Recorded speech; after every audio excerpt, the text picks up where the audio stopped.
Hello and welcome to our YouTube channel Omega classes. दोस्तों, आज हम देखेंगे क्लास 12 फिजिक्स का सेमीकंडक्टर चैप्टर का एक इम्पॉर्टेंट टॉपिक जिसका नाम है फोटो डायोड। ये फोटो डायोड आता है आपके स्पेशल पर्पस डायोड इस पार्ट के अंदर।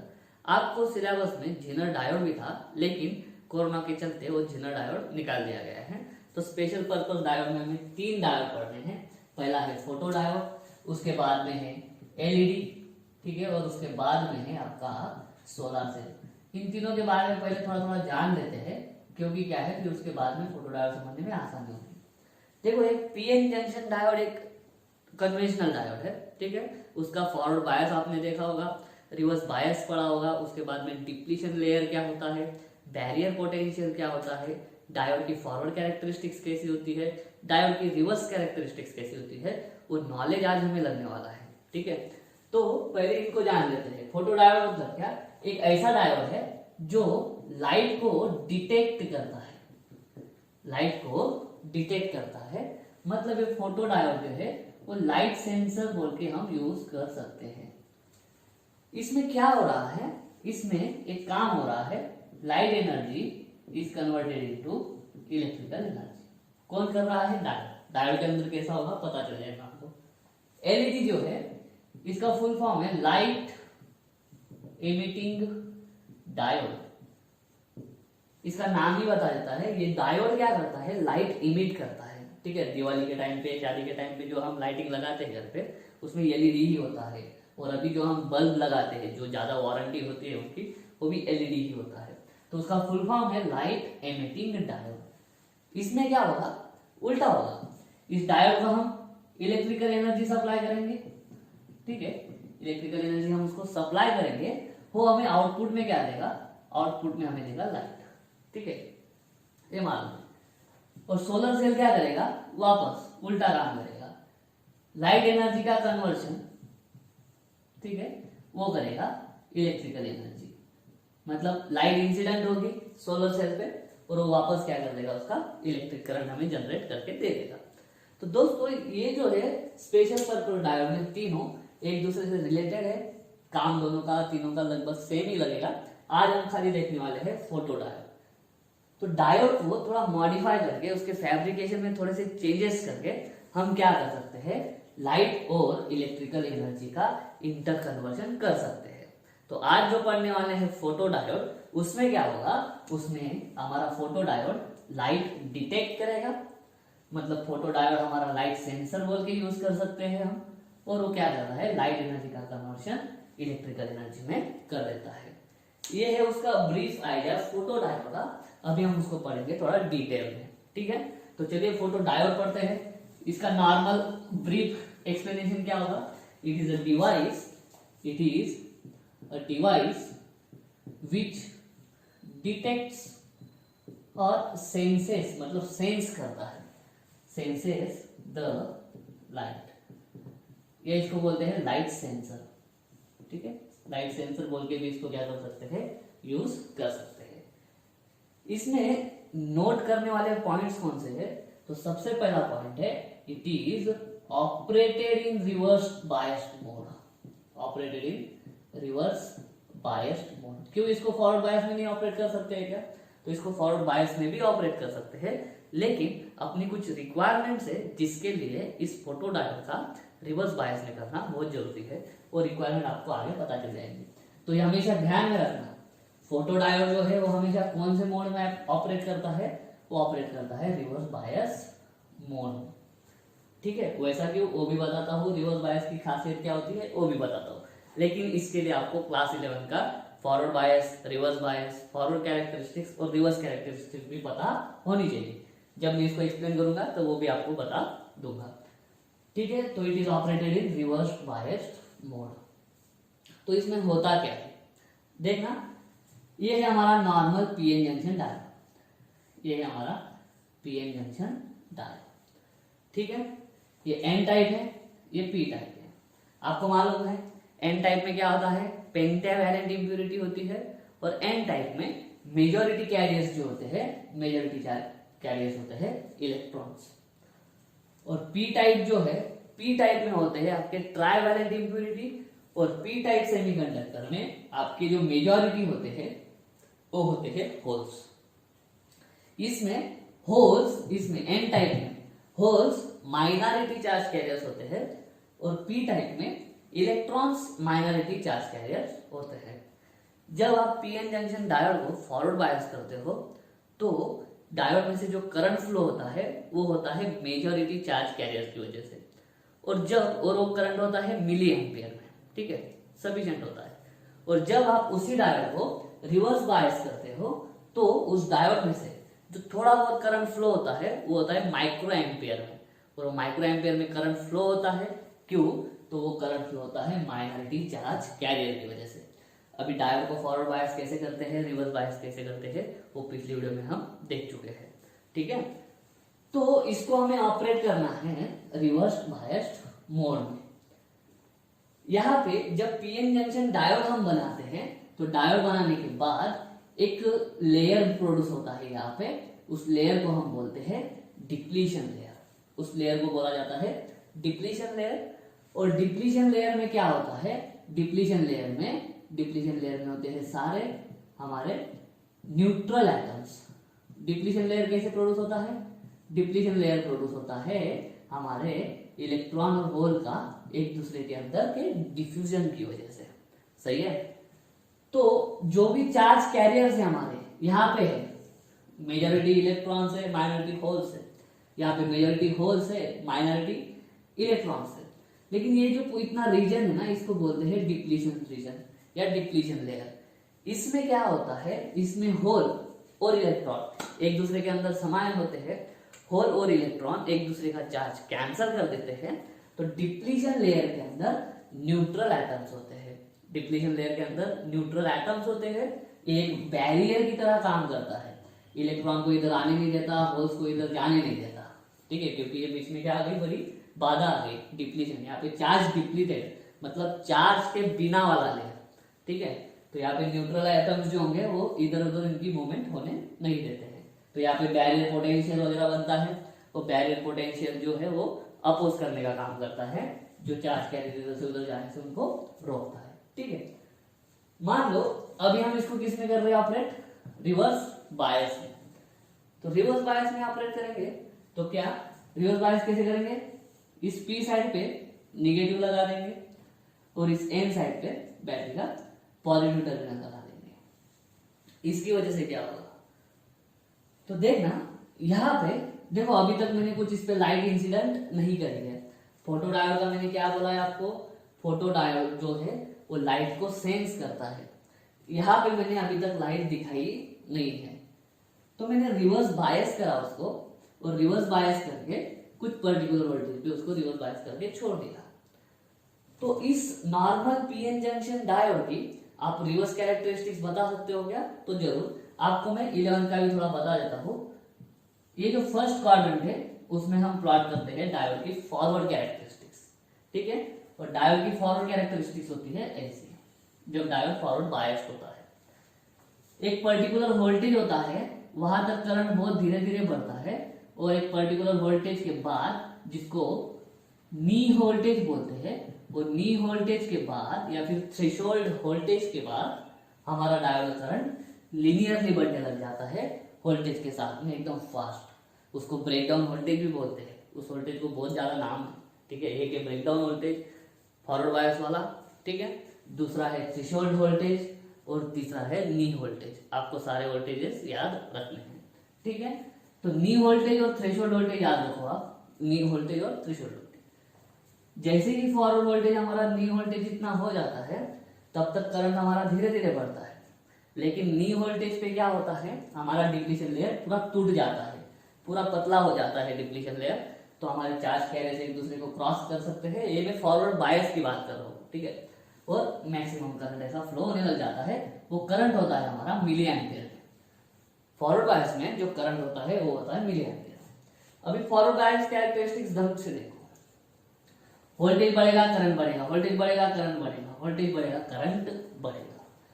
हमको ये जो फोटो डायोड है ना, उसका वोल्टेज के साथ में रिलेशन से कोई लेना देना है नहीं, ठीक है। तो हमको फोटो डायोड को ऐसे मोड में ऑपरेट करना होगा कि उसके साथ उसका जब हम स्टडी करेंगे तो सिर्फ दो चीजों का रिलेशन होगा एक दूसरे के साथ में। एक होगी लाइट की इंटेंसिटी, एक होगी लाइट की इंटेंसिटी, और दूसरा होगा इस फोटो डायोड के अंदर जाने वाला करंट, इस फोटो डायोड के अंदर से जाने वाला करंट। तो ऐसे मोड में हम फोटो डायोड को ऑपरेट कर सकते हैं क्या? तो जरूर कर सकते हैं। कौन से इसमें? उसको रिवर्स बायस में। उसकी रिवर्स कैरेक्टरिस्टिक जब हम प्लॉट करते हैं तो रिवर्स करंट होता है माइक्रो एम्पियर में, माइक्रो एम्पियर में। तो जब रिवर्स बायस होता है स्टार्टिंग में क्या होता है? स्टार्टिंग में धीरे धीरे करंट ऐसा बढ़ता है, स्टार्टिंग में धीरे धीरे करंट बढ़ता है। कुछ एक वक्त के बाद जो रिवर्स करंट है वो रिवर्स करंट हमारा कांस्टेंट हो जाता है। भले ही आप वोल्टेज बढ़ाओ आपका करंट पे कोई भी असर नहीं होगा। तो ये जो रिवर्स कैरेक्टरिस्टिक्स है वो हमें हेल्प कर देती है कि जो हमें स्टडी करना है, लाइट कितनी आई है, ठीक है, लाइट की वजह से इसमें करंट बनेगा, लेकिन वो करंट को चेंज करने का काम किसने करना चाहिए? उस करंट को चेंज करने का काम हमारे इस लाइट ने करना चाहिए, जो लाइट आएगी उसने करनी चाहिए। ये जो अप्लाइड वोल्टेज है इस वोल्टेज का कोई भी लेना देना नहीं चाहिए, ताकि हम उसको अच्छे से पढ़ सके, क्योंकि रिलेशन हमको चाहिए लाइट और करंट के बीच में, वोल्टेज और करंट के बीच में नहीं चाहिए।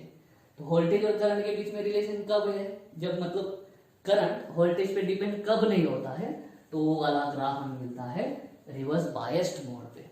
तो इस डायोड को हम रिवर्स बायस में ऑपरेट करते हैं ताकि लाइट इंटेंसिटी और करंट का स्टडी हम ढंग से कर सके। तो यही मेन रीजन है कि फोटो डायोड को रिवर्स बायस मोड में क्यों ऑपरेट करा जाता है। ठीक है, आपको समझ में आ गया। अभी देखो मैंने यहाँ पे कोई भी लाइट इंसिडेंट नहीं करी है, तो इसमें से जो करंट फ्लो हो रहा है, अभी ये करंट क्यों फ्लो हो रहा है? बोला है मैंने कि यहाँ पे माइनॉरिटी चार्ज कैरियर से, यहाँ पे माइनॉरिटी चार्ज कैरियर से, यहाँ पे माइनॉरिटी चार्ज कैरियर कौन है? तो होल से, बहुत सारे इलेक्ट्रॉन्स हैं, बहुत सारे इलेक्ट्रॉन, लेकिन दो चार होल होंगे। यहाँ पे बहुत सारे होल्स हैं, ठीक है, लेकिन दो चार इलेक्ट्रॉन होंगे। तो ये जो दो इलेक्ट्रॉन्स है इस निगेटिव से रिपेल होंगे, जंक्शन क्रॉस करके उधर जाएंगे। ये पॉजिटिव से ये होल क्या होंगे? रिपेल होंगे, जंक्शन क्रॉस करके इधर आएंगे। जैसे ही चार्ज कैरियर्स जंक्शन क्रॉस करते हैं समझ जाना डायोड में से करंट फ्लो होना चालू हो गया। तो ये जो माइनॉरिटी चार्ज कैरियर्स है दोनों साइड के, एन साइड में होल माइनॉरिटी होता है और पी साइड में इलेक्ट्रॉन माइनॉरिटी होता है। तो ये माइनॉरिटी चार्ज कैरियर की वजह से करंट फ्लो होता है। कुछ देर बाद कांस्टेंट क्यों हो जाता है? क्योंकि वो माइनॉरिटी चार्ज कैरियर से अगर 1000 हमारे फ्री इलेक्ट्रॉन्स और होल से, ठीक है, टोटल फ्री में यहाँ पे मान लो 1000 इलेक्ट्रॉन्स है और मान लो यहाँ पे 1000 होल्स है, तो ये जो माइनॉरिटी कैरियर है यहाँ पे इधर अगर 1000 फ्री इलेक्ट्रॉन्स है मेजॉरिटी, तो कम से कम 200 तो होंगे, 200 नहीं मान लो 50 तो होंगे, सही है, यहाँ पे होल्स माइनॉरिटी चार्ज कैरियर। वैसे जब यहाँ पे 1000 होल्स है हमारे कम से कम 50 तो होंगे माइनॉरिटी चार्ज कैरियर। तो वो जो माइनॉरिटी चार्ज कैरियर का जो नंबर है वो नंबर क्या है? कम है। तो अगर चार्ज का नंबर कम है, जो चार्जेस हमारे जंक्शन को क्रॉस कर रहे हैं उनका नंबर बहुत कम है, बहुत ही कम है, तो वो कम नंबर के चार्ज कैरियर्स को क्रॉस कराने में कितना काफी है वोल्टेज? बस कितना सा वोल्टेज हमारा काफी है। यहाँ पे वोल्टेज रिवर्स है, यहाँ पे वोल्टेज फॉरवर्ड है। तो एक छोटा सा वोल्टेज यहाँ से यहाँ तक का वोल्टेज, ठीक है, क्या करता है? इधर के 50 को और इधर के 50 को जंक्शन क्रॉस करवा देता है। तो उसके बाद में आप वोल्टेज कितना भी बढ़ाओ, आप वोल्टेज कितना भी बढ़ाओ रिवर्स वोल्टेज, चार्ज कैरियर्स जो माइनॉरिटी है वो चार्ज कैरियर्स का नंबर तो नहीं बढ़ने वाला, उनका नंबर तो नहीं बढ़ने वाला। तो चार्ज कैरियर की नंबर मतलब चार्ज कैरियर्स की संख्या उतनी ही रहेगी आप वोल्टेज कितना भी बढ़ाओ। तो चार्ज कैरियर्स की संख्या मतलब उनका नंबर उतना ही रहेगा, तो करंट कुछ इंक्रीज नहीं होगा। इसकी वजह से जब सारे के सारे minority charge carrier junction cross कर जाते हैं उसके बाद में आपका करंट क्या हो जाता है? कांस्टेंट हो जाता है रिवर्स बायस में। ठीक है, तो ये जो स्टेज है इसको बोलते हैं सैचुरेशन करंट। ठीक है, मतलब ऐसा करंट जो अभी रिवर्स वोल्टेज आपने कितना अप्लाई करा है उस पर डिपेंड नहीं करेगा। एक कांस्टेंट वैल्यू जब करंट की रीच हो जाती है तब वो करंट की कांस्टेंट वैल्यू को बोलते हैं सैचुरेशन करंट। उम्मीद करता हूँ ये रिवर्स कैरेक्टरिस्टिक आपको समझ में आ गई होगी, चाहे वो नॉर्मल पीएन जंक्शन डायोड हो या फिर फोटो डायोड हो। तो ये जो पहला करंट है आपको जो मिल रहा है, अभी तक हमने इसको ऊपर से कोई भी लाइट नहीं दी है, तो ऊपर से कोई लाइट फ्लो नहीं कराएंगे, सॉरी ऊपर से कोई लाइट अगर इंसिडेंट नहीं कराते हैं तो कुछ करंट इस डायोड में से पास नहीं होता है क्या? तो होता है, माइनॉरिटी चार्ज कैरियर की वजह से। तो बिना लाइट के, बिना इंसिडेंट लाइट के जो करंट होता है वो होता है डार्क करंट। नाम में ही सब आ जाता है, बिना लाइट इंसिडेंट करे भी स्टार्टिंग में इस डायोड के अंदर करंट पास होने लग जाता है माइनॉरिटी चार्ज कैरियर्स की वजह से, और इसीलिए लाइट के अपसेंट में भी जो करंट फ्लो होता है, लाइट का अपसेंट मतलब डार्क, तो लाइट के अपसेंट में इस डायोड में से जो करंट पास होता है उसको बोलते हैं डार्क करंट। तो ये जो पहला वाला है उसको बोलेंगे डार्क करंट। ठीक है, उम्मीद करता हूं अभी तक समझ में आ गया होगा। अभी मैं क्या करता हूं, इस पे लाइट इंसिडेंट करता हूं। लाइट इंसिडेंट करने से क्या होगा? लाइट इंसिडेंट करने से मालूम है आपको, अगर आपने एटम न्यूक्लियर चैप्टर पढ़ा है, इलेक्ट्रॉन्स फोटॉन्स पढ़ा है, तो लाइट के अंदर क्या होते हैं? लाइट के अंदर होते हैं फोटॉन्स, इसलिए इस डायोड का नाम पड़ा है फोटो डायोड, क्योंकि क्या इस पे हम क्या इंसिडेंट करते हैं? लाइट, और लाइट के अंदर जो एनर्जी है वो फोटोन के फॉर्म में होती है, और एक फोटोन के पास कितनी एनर्जी होती है? hν, where h is the Planck's constant और mu is the frequency। ठीक है, तो ये जो इंसिडेंट फोटॉन्स है हमारे, ये कैसे होने चाहिए? उनके पास ये जो एनर्जी है वो कैसी होनी चाहिए? तो ये जो एनर्जी है फोटॉन की वो बड़ी होनी चाहिए, मतलब ज्यादा होनी चाहिए, किससे? एनर्जी गैप से, या फिर इसको बोलते हैं बैंड गैप। अभी बैंड गैप क्या होता है? ये बैंड गैप वापस क्लास 11th वाला कंसेप्ट है, लेकिन बता देता हूं।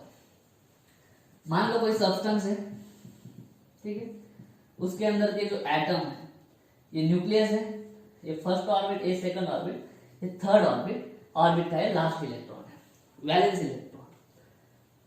ये जब वैलेंस ऑर्बिट में है तब इसके पास कुछ ना कुछ एनर्जी है।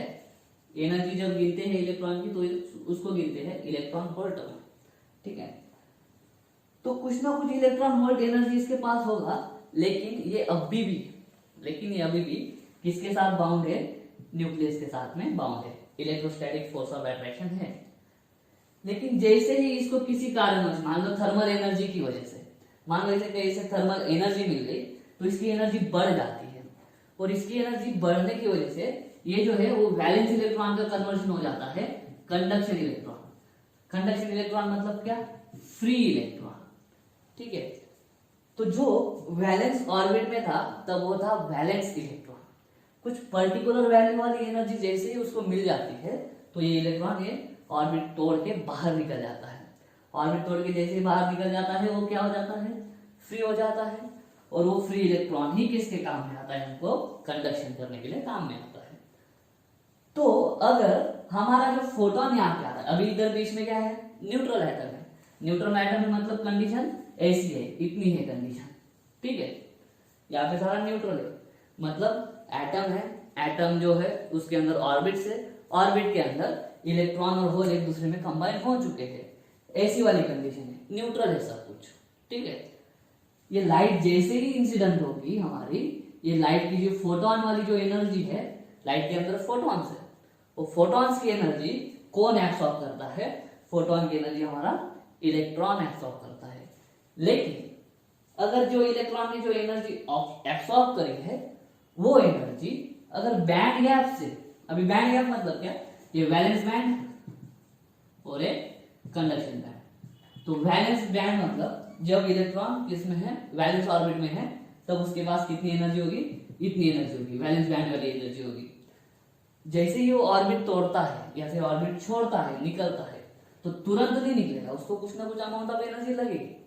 तो उसको एनर्जी लग रही है, मान लो ये 5 इलेक्ट्रॉन वोल्ट एनर्जी उसको लगी, या फिर जब वो फ्री हुआ तो उसके पास कितनी एनर्जी थी? 5 इलेक्ट्रॉन वोल्ट। लेकिन जब वो वैलेंस बैंड में था तब उसके पास एनर्जी थी खाली 3 इलेक्ट्रॉन वोल्ट। तो बैंड गैप कितने का हो गया? बैंड गैप हो गया 2 इलेक्ट्रॉन वोल्ट का। तो ये जो फोटोन इसको एनर्जी दे रहा है, उसके पहले इलेक्ट्रॉन कहाँ पे था? इलेक्ट्रॉन जब यहाँ पे था तो इलेक्ट्रॉन वैलेंस ऑर्बिट में है, लेकिन जैसे ही 2 इलेक्ट्रॉन इतनी एक्स्ट्रा एनर्जी हमारा फोटोन दे देता है, 2 इलेक्ट्रॉन वोल्ट, उससे थोड़ी ज्यादा एनर्जी जब हमारा फोटोन दे देगा तो ये हमारा इलेक्ट्रॉन वैलेंस बैंड तोड़ के फ्री हो जाएगा, कंडक्शन इलेक्ट्रॉन हो जाएगा। तो इस वैलेंस इलेक्ट्रॉन को, इसके अंदर जितने भी वैलेंस इलेक्ट्रॉन्स है उनको अगर कंडक्शन बैंड में कन्वर्ट कराना है, कन्वर्ट या फिर कंडक्शन इलेक्ट्रॉन में कन्वर्ट कराना है, तो ये फोटोन ने दी हुई एनर्जी जो है वो बैंड गैप से ज्यादा चाहिए। अभी किसका बैंड गैप, तो ये फोटो डायोड बनाने के लिए जो भी मटेरियल यूज करा है, ठीक है, जो भी मटेरियल यूज करा है, जो भी पी टाइप मटेरियल होगा, जो भी एन टाइप मटेरियल होगा, उनका जो हर एक एटम का बैंड गैप अलग अलग रहता है। तो जो भी मटेरियल इसको बनाने के लिए यूज करा होगा उस मटेरियल का बैंड गैप हमें पता होना चाहिए, और उस बैंड गैप के हिसाब से एक पर्टिकुलर फ्रीक्वेंसी वाली लाइट हमको यहाँ पे इंसिडेंट करानी होती है, ठीक है। तो समझ में आ रहा होगा कि energy of the photon should be greater than the band gap of the material which is used for making this photo diode, ठीक है। फिर वही इलेक्ट्रॉन फिर एब्सॉर्ब करेगा एनर्जी, ठीक है।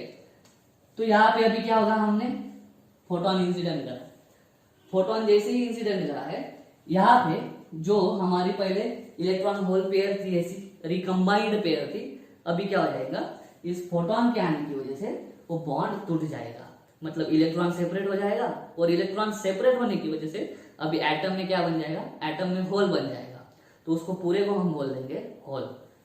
तो ये हमारा फोटोन क्या करता है, इस रिकम्बाइंड स्टेट जो है उस स्टेट में से इलेक्ट्रॉन को अलग कर देता है, होल को अलग कर देता है, तोड़ देता है उनको। तो जैसे ही यहाँ पे इलेक्ट्रॉन और होल टूटते हैं, होल है पॉजिटिव चार्ज, इलेक्ट्रॉन है नेगेटिव चार्ज, टूटने के बाद वो वापस एक दूसरे के अंदर आना चाहेंगे, लेकिन एक चीज है जो इलेक्ट्रॉन और होल पेयर टूटने के बाद एक दूसरे के अंदर वापस मिक्स नहीं होने देती है, और वो फील्ड होती है। वो क्या होती है, वो फील्ड होती है, मैं बताता हूँ वो फील्ड कैसे बनती है। अंदर जब डिप्लीशन लेयर बनता है तो यहाँ पे प्लस बनता है, ठीक है, यहाँ पे बनता है प्लस और यहाँ पे बनता है माइनस। तो यहाँ पे जो इलेक्ट्रिक फील्ड बनी है ऐसे, यहाँ पे क्या थे, न्यूट्रल एटम्स थे, फोटोन ने क्या करा, ये न्यूट्रल एटम को फोड़ा और एटम को फोड़ के होल अलग कर दिया, इलेक्ट्रॉन अलग कर दिया। जैसे ही होल और इलेक्ट्रॉन अलग अलग होते हैं, ये इलेक्ट्रॉन को ये पॉजिटिव खींच लेता है और ये निगेटिव रिपेल करता है। पॉजिटिव खींच लेता है, निगेटिव रिपेल करता है। अट्रैक्शन वाला फोर्स भी इस डायरेक्शन में, रिपल्शन वाला फोर्स भी इस डायरेक्शन में। तो इलेक्ट्रॉन जो है जंक्शन को क्रॉस करके कहां पे चला जाएगा, इस साइड। इस साइड जाके देखेगा ये वापस इधर पॉजिटिव है, तो ये इलेक्ट्रॉन यहां से ऐसा आएगा और यहां से कैसा आएगा, इस साइड पे आएगा, पॉजिटिव साइड पे बैटरी के, ठीक है। जो अप्लाइड रिवर्स वोल्टेज है उसके पॉजिटिव साइड पे इलेक्ट्रॉन आएगा। होल का क्या होगा, जैसे ही होल यहाँ पे सेपरेट हुआ, ये निगेटिव होल को अट्रैक्ट करेगा, ये पॉजिटिव क्या करेगा, होल को रिपेल करेगा। तो अट्रैक्शन वाला फोर्स जो है रिपल्शन पे वो इधर का साइड है, ठीक है। अट्रैक्शन वाला फोर्स होल पे इस साइड है और रिपल्शन वाला भी इस साइड पे, तो दोनों फोर्स ऐड होके फोर्स एकदम ज्यादा एनर्जी से इधर आ जाएगा, जंक्शन के इधर के साइड। यहाँ पे वापस देखेगा, यहाँ पे क्या है, इलेक्ट्रॉन्स है, तो इलेक्ट्रॉन्स क्या हो जाएंगे, ऐसा आ जाएगा। ओ सॉरी, ये होल कहाँ पे आ जाएगा, होल ऐसा निगेटिव साइड पे आ जाएगा। तो इलेक्ट्रॉन्स का मोशन कैसा है, जंक्शन इलेक्ट्रॉन ने क्रॉस करा, कैसे, ऐसे, ठीक है। उसके बाद में जंक्शन होल ने क्रॉस करा, कैसे, ऐसे, ठीक है। तो इलेक्ट्रॉन का फ्लो का डायरेक्शन और होल्स का फ्लो का डायरेक्शन अलग होता है, अपोजिट होता है। जब हमारा फोटोन इंसिडेंट नहीं कर रहा था तब भी हमारा जो यहाँ का इलेक्ट्रॉन था, यहाँ का इस निगेटिव से रिपल होके उधर ही जा रहा था। याद करो, ये निगेटिव टर्मिनल से यहाँ का जो माइनॉरिटी चार्ज कैरियर है हमारा इलेक्ट्रॉन, ये रिपेल होके इधर जा रहा था। तो मतलब जितना भी इलेक्ट्रॉन का करंट होगा वो इलेक्ट्रॉन का करंट ऐसा होगा, ठीक है। यहाँ पे भी जो इलेक्ट्रॉन टूटे हैं वो भी कैसे जा रहे हैं, ऐसे जा रहे हैं। और जो हमारा होल्स था, ये क्या था, इससे रिपेल हो रहा था, ये होल इससे रिपेल हो रहे थे इससे, और ये ऐसा क्रॉस करके इधर आ रहे थे। और इधर जो भी होल बनेगा वो भी यहाँ से रिपेल होके कैसे आएंगे, इस तरह से। मतलब होल का मोशन ऐसा है और इलेक्ट्रॉन का मोशन ऐसा है, सही है। तो जंक्शन क्रॉस हो रहा है तो अभी क्या हो रहा है, आपका करंट इस सर्किट में से फ्लो हो रहा है। तो जो टोटल करंट प्रोड्यूस होगा इस फोटो डायोड के अंदर, the total current will be reverse current, मतलब जो बिना लाइट का करंट था, बिना लाइट का करंट कौन सा था हमारा, डार्क करंट, प्लस अभी क्या होगा, ये लाइट की वजह से फ्लो होने वाला करंट, तो current due to light, incident light.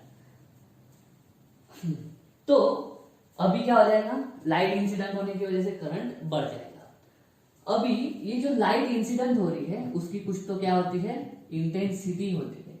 अभी इंटेंसिटी का प्रॉपर मतलब क्या है, इंटेंसिटी का प्रॉपर मतलब है, इंटेंसिटी ऑफ लाइट का प्रॉपर मतलब, इंटेंसिटी ऑफ लाइट मतलब number of photons present in the light.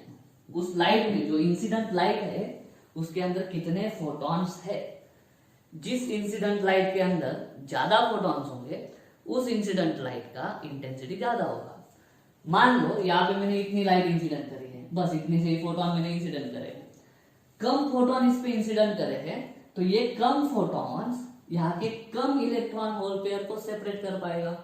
अगर ज्यादा फोटॉन्स डालोगे तो ज्यादा यहाँ पे एनर्जी आएगी, ज्यादा इलेक्ट्रॉन होल सेपरेट हो जाएंगे एक दूसरे से। लेकिन अगर कम फोटॉन गिरे हैं तो यहाँ पे भी कम इलेक्ट्रॉन होल पेयर एक दूसरे से सेपरेट होंगे, सही है। तो अगर कम इलेक्ट्रॉन और होल पेयर अगर सेपरेट हुई तो चार्जेस यहाँ से कम फ्लो होंगे। तो जब इंटेंसिटी हमारी कम होगी तो क्या होगा, पहली मान लो इंटेंसिटी है आयरन, कितनी इंटेंसिटी आयरन, तो पहला तो डार्क करंट है ही, अभी लाइट इंसिडेंट होने की वजह से करंट और बढ़ जाता है, तो करंट इस तरह से बढ़ेगा, करंट इस तरह से बढ़ेगा, ऐसा बढ़ा और उसके बाद में क्या हुआ, वापस कांस्टेंट हो गया। कैसे, डार्क करंट की वजह से इतने इलेक्ट्रॉन्स तो सेपरेट हो गए थे, जैसे फोटॉन्स आया, फोटॉन्स ने और क्या करा, और 50 इलेक्ट्रॉन और होल को सेपरेट कर दिया। 50 इलेक्ट्रॉन और होल को सेपरेट करके इसने क्या करा, उसको एक्सेप्ट कर लिया। पहले क्या हो रहा था, 50 इलेक्ट्रॉन्स प्लस 50 होल्स ट्रेवल कर रहे थे जंक्शन के थ्रू, तो ये पहला वाला करंट ए था, ठीक है। अभी क्या हुआ, हमारे ये इंसिडेंट फोटॉन्स ने और 50 इलेक्ट्रॉन्स और 50 होल्स को क्या कर दिया, सेपरेट कर दिया, तो टोटल क्या हो गया, और 50 इलेक्ट्रॉन्स और 50 होल्स, तो टोटल करंट कितना जाएगा, टोटल करंट बढ़ जाएगा। तो टोटल करंट क्या कर दिया हमने, ऐसा बढ़ा दिया। लेकिन अभी बस नंबर उतना ही है, नंबर कितना बढ़ा, 100 से बढ़ा, तो बस 100 इलेक्ट्रॉन को इधर उधर करने में कितना करंट, तुरंत सेपरेट हो जाएंगे, तुरंत फ्लो होने वाली संख्या उतनी है, जब तक लाइट की इंटेंसिटी उतनी है, हमारे इलेक्ट्रॉन की जो संख्या है या फिर जो इलेक्ट्रॉन्स हो या होल्स हो, उनकी फ्लो होने वाली संख्या जो है वो अभी चेंज नहीं होगी। तो जो फ्लो हो रहे हैं इलेक्ट्रॉन्स और होल्स, मतलब जो चार्जेस हमारे फ्लो हो रहे हैं, उनका नंबर कांस्टेंट है, तो कुछ देर बाद हमारा करंट भी कांस्टेंट हो जाएगा। अभी मैंने क्या सोचा कि मुझे ज्यादा करंट चाहिए, अभी ज्यादा करंट मिलाने के लिए क्या होगा, हम वोल्टेज बढ़ाने से तो हमको ज्यादा करंट नहीं मिलेगा, क्योंकि वोल्टेज तुम बढ़ाओ करंट उतना ही रहेगा। हम क्या करते हैं, 2-3 बल्ब और जला देते हैं, 2-3 बल्ब और जलाते हैं, मतलब लाइट की इंटेंसिटी बढ़ा देते हैं। लाइट की इंटेंसिटी मतलब क्या, नंबर ऑफ फोटॉन्स। लाइट की इंटेंसिटी बढ़ाई मैंने, फोटॉन्स कितने आ गए, अभी बहुत फोटॉन्स आ गए। बहुत फोटॉन्स जब आएंगे तो क्या होंगे, बहुत इलेक्ट्रॉन्स और होल एक दूसरे से सेपरेट होंगे।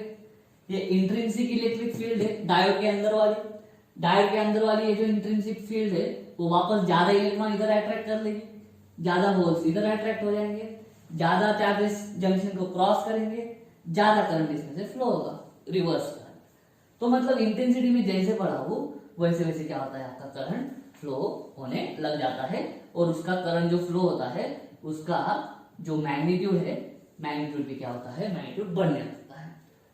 तो यहाँ पे आपको क्या दिख रहा है कि जो रिवर्स करंट है, total reverse current does not depend on reverse voltage, ठीक है, आफ्टर सम वैल्यू, कुछ सर्टेन वैल्यू के बाद हमारा जो रिवर्स करंट है वो रिवर्स वोल्टेज पे डिपेंड नहीं करता है, but when incident light when intensity, जब हम इंटेंसिटी ऑफ इंसिडेंट लाइट, ये जो इंसिडेंट लाइट है उसका इंटेंसिटी बढ़ा देते हैं तो हमारा करंट बढ़ता है। और हमें वही स्टडी करना है, लाइट को सेंस करना है। लाइट अगर ज्यादा गिरेगी इस पे तो ज्यादा करंट इसमें देना चाहिए। तो लाइट सेंस कराने के लिए हमको वोल्टेज से इस करंट का बिहेवियर कैसे रखना है, कांस्टेंट। वो कब होगा, वो होगा हमारा रिवर्स बायस में। इसके लिए वोल्टेज जो है हमारा, या फिर ये जो फोटो डायोड है उसको हम ऑपरेट करते हैं रिवर्स बायस में। क्योंकि अभी हमारा रिलेशन किसके किसके बीच में है, सिर्फ इंसिडेंट लाइट की इंटेंसिटी और इस डायोड में से फ्लो होने वाले करंट में रिलेशन है, बस वही हमें चाहिए। मान लो यहाँ पे कोई मैंने एमीटर लगा दिया। एमीटर लगाने पे क्या होगा, ये माइक्रो एम्पियर में गिनता है, ठीक है। ये तो ये क्या रिवर्स करंट है, तो रिवर्स करंट किसमें होगा, माइक्रो एम्पियर में। अगर इंटेंसिटी फर्स्ट वाली से दूसरी वाली इंटेंसिटी ज्यादा है, तीसरी वाली इंटेंसिटी उससे भी ज्यादा है, तो हमको पहला वाला करंट कम मिलेगा, दूसरा वाला करंट ज्यादा मिलेगा, तीसरा वाला करंट और ज्यादा मिलेगा। जैसे जैसे इंटेंसिटी बढ़ती जाएगी वैसे वैसे इस डायोड के अंदर से फ्लो होने वाला करंट बढ़ता जाएगा।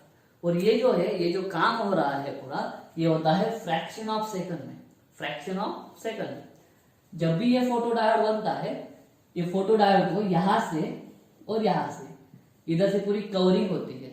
इस फोटो डायोड का सिर्फ और सिर्फ जंक्शन जो है वो जंक्शन खुला छोड़ते हैं और बाकी का जो है उसको ढक देते हैं, ठीक है। फोटो डायोड की जो डायग्राम है मैं बताता हूँ, फोटो भी देता हूँ आपको उसका। तो उसमें क्या होता है, जो जंक्शन है वो लाइट पे एक्सपोज करा जाता है, ट्रांसपेरेंट से कवर करा जाता है उसके, ताकि लाइट आ सके। और बाकी ये जो पोर्शन है, इतना पोर्शन, इतना पोर्शन और इतना पोर्शन पूरा ढक दिया जाता है। सिर्फ जंक्शन पे क्या आने देते हैं, हम जंक्शन पे लाइट आने देते हैं। तो हमारा ये फोटो डायोड इस तरह से रिवर्स बायस में ऑपरेट होके लाइट की इंटेंसिटी को सेंस करता है और लाइट की इंटेंसिटी के हिसाब से उसके प्रोपोर्शनल, ठीक है, उसके प्रोपोर्शनल मतलब क्या, इंटेंसिटी बढ़ी तो वो करंट भी बढ़ेगा। तो इंटेंसिटी के प्रोपोर्शनल हमें क्या देता है, आउटपुट देता है। फिर हम समझ सकते हैं जैसे ही फोटो डायोड में से करंट बढ़ेगा, समझ जाना कि लाइट की इंटेंसिटी बढ़ गई है। फोटो डायोड जब हमें करंट ये कम वैल्यू देता है तो समझ जाना अभी डायोड पे कोई भी लाइट इंसिडेंट नहीं हो रही है। तो ये जो हम समझ रहे हैं कि डायोड पे लाइट इंसिडेंट हो रही है, डायोड पे लाइट इंसिडेंट नहीं हो रही है, इसका मतलब क्या है कि हमारा जो फोटो डायोड है उसको हम लाइट सेंसिंग के लिए यूज कर सकते हैं, एज लाइट सेंसर। जैसे लाइट एब्सेंट हो जाएगी ये भाई करंट गिरा देगा, जैसे लाइट प्रेजेंट होगी वापस करंट बढ़ जाएगा। तो लाइट के हिसाब से करंट कम ज्यादा होगा। तो लाइट जैसे जैसे स्विच ऑन स्विच ऑफ होंगी हमारी, वैसे वैसे करंट भी इधर का स्विच ऑन स्विच ऑफ होगा, और ये फ्रैक्शन ऑफ सेकंड में होता है, ठीक है। तो ये फोटो डायोड के 2-4 एप्लीकेशन यहाँ पे ही समझ लीजिए। पहला, इसको लाइट सेंसर बोल के यूज कर सकते हैं। दूसरा, इसको स्विचिंग में भी यूज कर सकते हैं, ठीक है। स्विचिंग में कैसे, आगे अगर हमको सर्किट कंप्लीट करना है, मान लो यहाँ पे स्पीकर है, यहाँ पे क्या है स्पीकर, इस पे लाइट इंसिडेंट करेंगे, करंट फ्लो कराएगा, स्पीकर चालू कर देगा। स्पीकर को बंद करना है, लाइट बंद कर दो, ठीक है। चालू बंद चालू बंद चालू बंद जितनी जल्दी जल्दी करेगा, यहाँ पे भी स्पीकर चालू बंद होते रहेगा। तो स्पीकर चालू बंद हो रहा है मतलब क्या है, उसको स्विच कर रहे हैं, ऑन ऑफ कर रहे हैं। तो ये जो फोटो डायोड है उसको हम स्विच बोल के भी यूज कर सकते हैं, ठीक है। इसको ऑप्टोकपलर, ऑप्टोकपलर मतलब जहां पे डायरेक्ट इलेक्ट्रिसिटी कनेक्शन नहीं चाहिए होता है हमको, लाइट के थ्रू जहां पे कनेक्शन कर दिया जाता है, for example optical fibre communication. Optical fibre communication में ऑप्टो कपलर, ऑप्टो मतलब लाइट, कपलर मतलब कपल कर देना, ज्वाइन कर देना। फिजिकल ज्वाइन नहीं होते हैं, लाइट के थ्रू ज्वाइन होते हैं, तब हम इसको फोटो डायोड को यूज कर सकते हैं, ठीक है। तो ये था हमारा फोटो डायोड का ऑपरेशन। उम्मीद करता हूँ समझ में आ गया होगा। इसमें एक टर्म है जिसको बोलते हैं डार्क रेजिस्टेंस। डार्क रेजिस्टेंस का मतलब क्या है, रेजिस्टेंस क्या होता है, रेजिस्टेंस होता है हमारा वोल्टेज अपॉन करंट। तो डार्क रेजिस्टेंस क्या होता है, मैक्सिमम रिवर्स वोल्टेज, कौन सा वोल्टेज, रिवर्स वोल्टेज अपॉन कौन सा करंट, डार्क करंट। इन दोनों का रेशियो ले लो, आपको डार्क रेजिस्टेंस मिल जाएगा। इतना इंपॉर्टेंट है नहीं, लेकिन ध्यान में रखो, ठीक है। तो दोस्तों ये था हमारा फोटो डायोड का ऑपरेशन। चाहो तो आप इसका स्क्रीनशॉट ले सकते हो। फिर हम देखेंगे इसके थोड़े बहुत एडवांटेजेस और कुछ एप्लीकेशन डिटेल में पढ़ेंगे।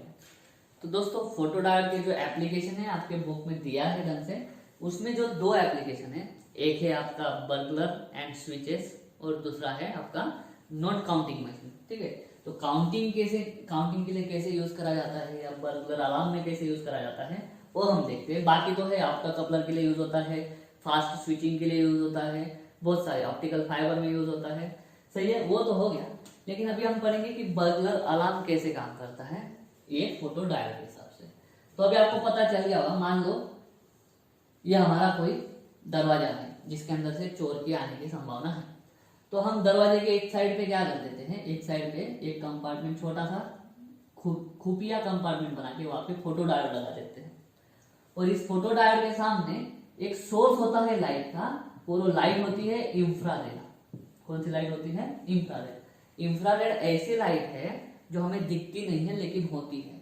ठीक है, तो क्या होते रहेगा, ये इंफ्रारेड लाइट अगर कोई मान लो इसने काटा नहीं, किसी ने इस रे को अगर किसी ने काटा नहीं, मान लो जो बर्गलर है वो ऐसा सीधा आएगा, सीधा आके आते वो क्या कर देगा, इस लाइट का सप्लाई काट देगा। तो काटेगा तब क्या होगा वो बात की बात है। लेकिन मान लो अभी कोई बर्गलरी नहीं हो रही है, कोई भी चोर अंदर नहीं आ रहा है, तो लाइट सीधी सीधी इस इंफ्रारेड सोर्स जो है लाइट का, वो इंफ्रारेड लाइट इस डायोड पे गिरती रहेगी। इस डायोड के पीछे एक सर्किट होता है, इस डायोड के पीछे एक सर्किट होता है। वो सर्किट जो बोला मैंने, इस डायोड को क्या करा जाता है, पीछे से एक रिवर्स वोल्टेज लगाया जाता है।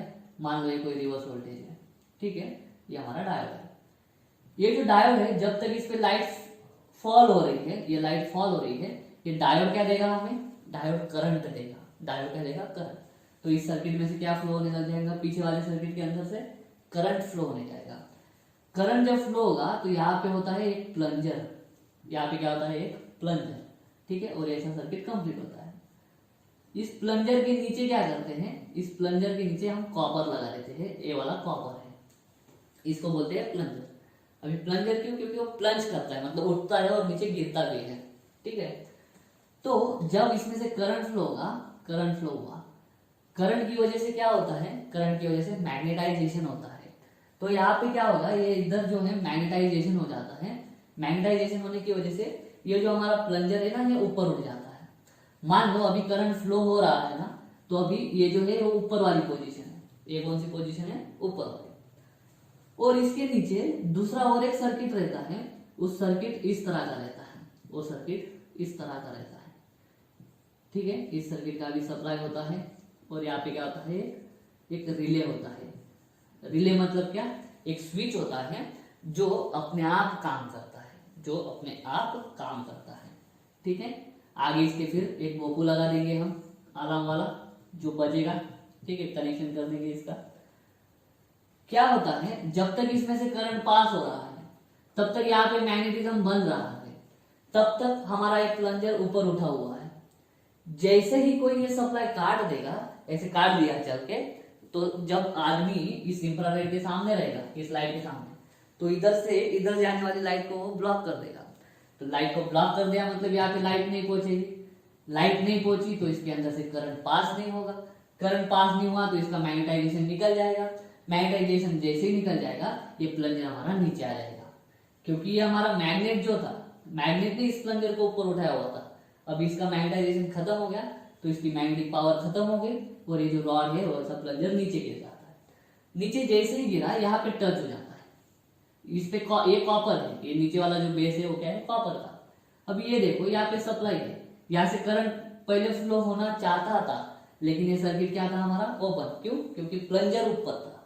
लेकिन अब प्लंजर नीचे आ गया तो सर्किट कंप्लीट हो गया। सर्किट कंप्लीट हो गया तो इस रिले में से करंट गया। ये रिले क्या करता है, ये हमारा बोकू को बजा देता है। रिले हमारा बोकू बजा देता है, मतलब अलार्म बजने लग जाता है। ये कैसे होता है, ये बहुत एक फ्रैक्शन ऑफ सेकंड में इतनी सारी चीजें हो जाती है। तो अलार्म बज जाता है, हमको समझ में आ जाता है कि कोई ना कोई अंदर आ गया है, फिर हम अलर्ट होकर उसको पकड़ सकते हैं। ये है हमारा burglar alarm, this is called burglar alarm. दूसरा है नोट काउंटिंग मशीन। बैंक में जब पैसे रखने जाते हैं, 100 की गड्डी होती है, ठीक है, बैंक वाला हर एक नोट को गिनता नहीं है, वो सिर्फ क्या करता है, नोट काउंटिंग मशीन में उसको डाल देता है। ठीक है, नोट काउंटिंग मशीन में हमारी नोट इस तरह से डाली जाती है। तो जब इस तरह से डाली जाती है, हमारा जो ऊपर है, ऊपर एक लाइट का सोर्स होता है, वो कौन सा होगा, इंफ्रारेड लाइट का सोर्स होगा। ठीक है, इंफ्रारेड लाइट का सोर्स जलता रहेगा और हमेशा जो हमारा फोटो डायोड है ना, वो हमेशा रिसीविंग एंड पे रहेगा। ये इंफ्रारेड लाइट क्या करेगी, ट्रांसमिट करेगी, इंफ्रारेड लाइट को ट्रांसमिट करेगी और नीचे उसको फोटो डायोड क्या करेगा, रिसीव करेगा। तो मान लो अभी मैंने कोई नोट रखी नहीं है, कोई गड्डी रखी नहीं है नोट की, तो लाइट जाती रहेगी, ये भाई उसको रिसीव करता रहेगा। लेकिन जैसे ही मैं नोट रख के उसको ऐसे चला दूंगा, क्या होगा, ये पेज जाएगा, मान लो ये नोट है, वो नोट जैसे ही ऐसी जाएगी तो ये नोट ऐसे जाते वक्त क्या कर देगी, एक बार उस सप्लाई को काट देगी, एक बार वो फोटो डायोड तक जाने वाला जो इंफ्रारेड लाइट का रे था, उसको रे को क्या कर देगी, वो काट देगी। तो रे को जैसे ही काटा, उस पर्टिकुलर टाइम के लिए फोटो डायोड से जाने वाला करंट जीरो हो जाएगा। ठीक है, वैसे एक एक नोट जाती जाएंगी। अब ये नोट ने सर्किट काटा, वापिस ये नोट ने वापस काट दिया, वापस इसने काटा।